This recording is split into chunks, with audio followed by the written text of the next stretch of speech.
Hai Sobat dan Saber, ini pertama kalinya Mimin review film dan akan menceritakan alur cerita film untuk selanjutnya.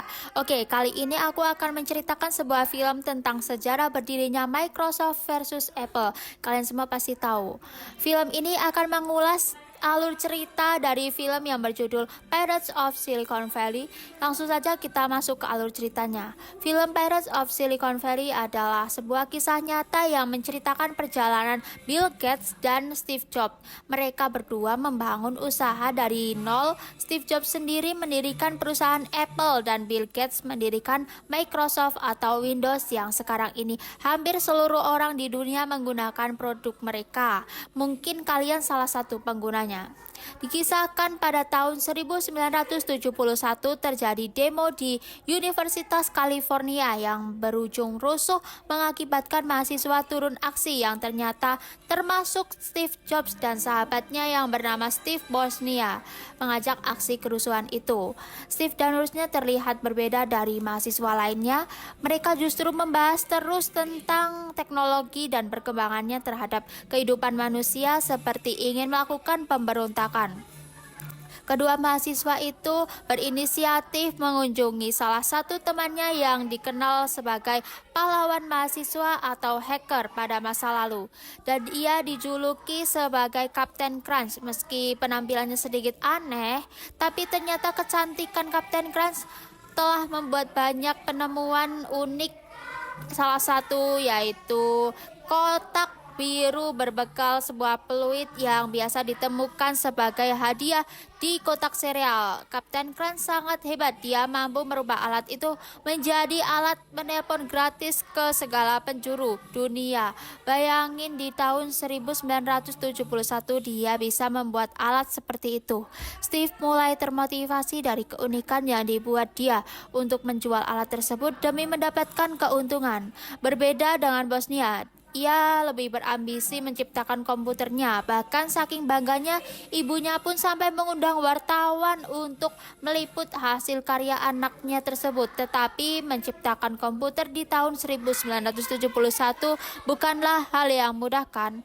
Dengan menutupi kegagalannya, bosnya menertawai komputer buatannya sendiri yang mengalami korsleting listrik. Hal yang sama juga dialami Steve menjual kotak biru. Nyatanya memang tidak mudah. Ia pun mengalami kesulitan ekonomi. Akhirnya mereka bersama pacarnya mencoba profesi baru sebagai badut pesta, tapi hal itu tidak berlangsung lama karena ia yang tidak nyaman dengan pekerjaan tersebut yang menjadi kacau ulahnya sendiri karena mendapat perlakuan yang tidak baik dari para bocil. Di salah satu pesta di tahun 1974 di sebuah asrama kampus Harvard University, terlihat 3 orang mahasiswa yang sedang asik ngobrol yang membahas tentang penemuan mini komputer yang dibuat oleh salah satu majalah mini komputer yang diberi nama Project. Itu pun sontak menarik perhatian Bill dan Ellen yang selama ini memang tertarik pada bidang teknologi, terutama pada teknologi komputer.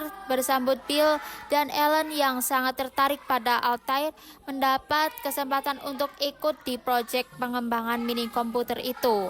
Dengan modal nekat, akhirnya Ellen lah yang berangkat ke Albert, Turki untuk bergabung dalam proyek tersebut. Tapi konyolnya, setelah beberapa hari Ellen bergabung dalam proyek itu, ia malah kini pulang ke asramanya dengan membawa 1 unit mini komputer Altair yang diketahui telah rusak, yang karena percobaan mereka lakukan sebelumnya tahun 1976. Kembali ke Steve dan bosnya. Setelah melalui banyak percobaan, akhirnya mereka berhasil menciptakan komputernya sendiri, dan kali ini mereka berniat memamerkan di salah satu klub komputer di Berkeley. Ternyata komputer yang dibawa oleh Steve dan bosnya berhasil menarik perhatian dari para pengunjung di tempat tersebut. Sejumlah 50 unit komputer ciptaan mereka pun berhasil terjual. Sejak saat itu, Steve mulai benar-benar fokus dan terus mengembangkan komputer hasil ciptaan mereka. Bahkan ia sampai rela menjual mobilnya sendiri untuk modal penelitian dari proyek tersebut. Namun pasti perjalanannya tidak begitu mudah seperti ekspektasi mereka sebelumnya. Karena kali ini Bosnia malah mendapat kesempatan untuk mempresentasikan komputer ciptaannya di Hill Packers, bukan untuk sekedar memamerkan saja, tetapi dengan begitu niat secara tidak langsung, sama seperti membuka peluangnya untuk bisa bergabung dengan perusahaan teknologi tersebut. Mendengar rencana itu, Stephen sempat marah dan kesal karena proyek yang ia harapkan bisa saja sirna seketika tanpa adanya campur tangan Bosnia di sana. Dan sial bagi Bosnia, ia yang berusaha mempresentasikan komputer buatannya di hadapan petinggi Head Pictures malah tidak mendapat simpati sama sekali. Personal komputer yang ia bangga-banggakan selama ini bahkan tidak sedikit pun dilirik oleh perusahaan tersebut. Alhasil kegagalannya bergabung dengan raksasa teknologi itu disambut dengan girang oleh Steve yang selama ini memang ingin mengembangkan personal komputernya sendiri dengan sahabatnya itu di garasi sederhana milik orang tua Steve. Pembuatan personal komputer yang mereka beri nama Apple itu pun mulai dikerjakan bersama dengan Elizabeth dan yang juga merupakan sahabat dari Steve. Meski sempat mengalami kesulitan modal dan kerap kali mendapatkan penolakan dari pihak bank, Steve akhirnya berhasil mendapatkan investor pertamanya, seorang pria bernama Mike Mercua. Tiba-tiba saja datang ke garasi Apple dan berniat untuk menempatkan sejumlah dananya di sana dan tidak tanggung-tanggung. Pria itu bahkan menggelontorkan dana hingga $1,400.000 yang sebagai dari awal kerjasamanya dengan Steve di tahun 1977. Pameran komputer di San Francisco menjadi ajang pembuktian dari kerja keras dan timnya. Dalam acara tersebut, Apple Komputer menjadi pusat perhatian dari semua pengunjung di sana, bahkan Altair yang juga turut hadir setelah tidak memiliki daya tarik sama sekali bagi para pengunjung. Menariknya, Bill dan Ellen yang selama ini juga penasaran pada produk Apple ternyata turut hadir dalam acara tersebut. Keduanya bahkan sempat menghampiri Steve hanya untuk memperkenalkan diri mereka sebagai pemilik Microsoft. Namun tampaknya pertemuan itu bukanlah momen yang tepat untuk Bill dan Ellen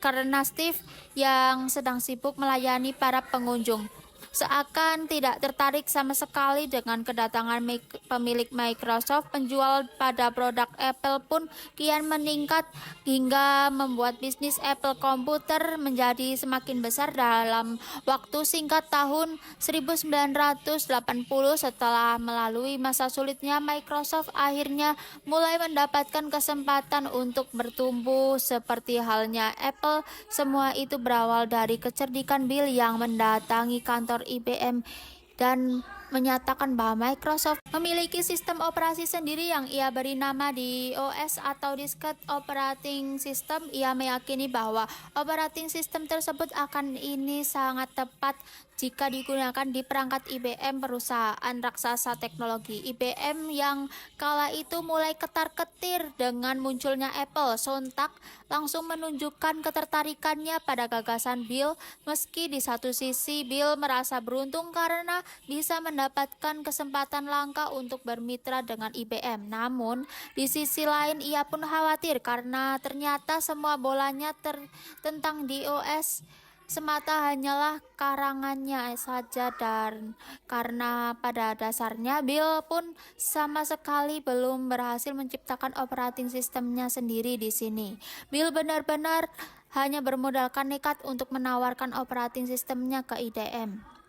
Atas alasannya itulah maka Bill dan Ballmer kini meminta Ellen untuk mendatangi salah satu perusahaan kecil yang diketahui telah membuat operating sistemnya sendiri. Hal ini semata dilakukan agar bisa membeli operating sistem tersebut dan mematenkan sebagai milik Microsoft. Dengan berbekal $5.000, Ellen akhirnya berhasil membeli operating sistem tersebut yang sekaligus menjadi momentum kesuksesan Microsoft menjadi perusahaan perangkat lunak terbesar di dunia di kala itu. Di sisi lain, sisi gelap kehidupan Steve juga sempat diperlihatkan, di mana ia diketahui telah menelantarkan pacarnya sendiri setelah menghamilinya karena tidak ingin reputasinya hancur dari hubungannya dengan sang pacar, lahirlah seorang bayi perempuan yang diberi nama Lisa. Nama itu juga yang akhirnya Steve gunakan sebagai nama komputer terbaru yang dikembangkan Apple. Lisa merupakan perangkat komputer terbaru yang memiliki tampilan grafis lebih baik dari perangkat komputer pendahulunya. Namun, ternyata semua itu didapatkan Steve setelah ia membelinya dengan harga murah dari Xerox. Mirisnya, mulai dari tampilan grafis hingga perangkat mouse, sebetulnya sempat dipresentasikan oleh tim pengembang di Xerox kepada para petingginya, namun para petinggi di sana justru memandang remeh semua hasil temuan tersebut dan seakan menjadi barang rongsok yang kemudian disulap Steve menjadi bernilai miliaran dolar. Mendapati produk terbaru keluaran Apple, Bill dan timnya yang dipenuhi rasa penasaran pun kemudian memberanikan diri mengunjungi kantor Apple Komputer di tempat tersebut. Steve yang notabene merupakan rival dari Microsoft dan IBM malah menyambut baik kedatangan Bill dan timnya. Pria itu bahkan sampai menunjukkan proyek terbaru yang sedang dirancang oleh tim yang ia beri nama Macintosh. Entah apa yang dipikirkan oleh Steve, ia bukannya khawatir terhadap ancaman Microsoft yang bisa saja mencuri hasil karyanya tersebut, malah memperkerjakan Will dan teman-temannya untuk turut bergabung menyempurnakan proyek Macintosh. Tidak hanya itu, Steve juga memberikan 3 unit prototipe Macintosh kepada Bill dan tim secara cuma-cuma. Saat Bill dan dalam pengembangan operating sistemnya tanpa telah menemukan jalan setelah ia bergabung dalam proyek Macintosh. Hal itu terbukti dari diciptakannya sistem operasi pertama Microsoft yang diberi nama Windows. Lahirnya Windows ternyata telah memicu kemarahan Steve. Ia menuduh bahwa selama ini Bill dan timnya telah mencuri karya Apple dari prototipe Macintosh-nya.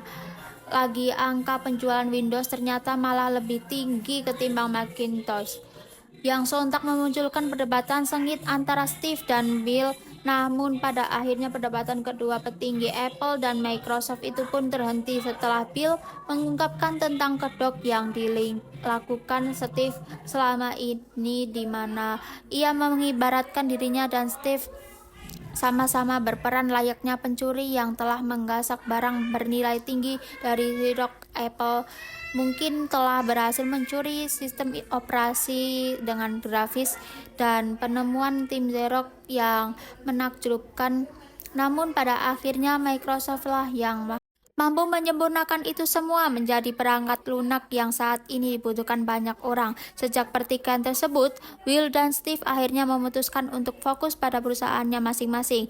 Bill terus mengembangkan Microsoft dengan Windows-nya, sedangkan Steve tetap disibukkan dengan perkembangan produk-produk baru di Apple Komputer. Kebetulan setelah perayaan ulang tahunnya yang ke-30, di mana kala itu ia dipecat oleh John sekali karena perbedaan pendapat di antara keduanya, Steve juga diketahui telah menerima Lisa dan menjadikannya sebagai bagian dari keluarga barunya. Sementara bosnya kini disibukkan dengan profesi barunya sebagai pengajar komputer untuk anak-anak di sekolah dan mendanai kegiatan balet. Setelah cukup lama meninggalkan Apple, Steve akhirnya kembali bergabung dengan raksasa teknologi itu pada tahun 1997.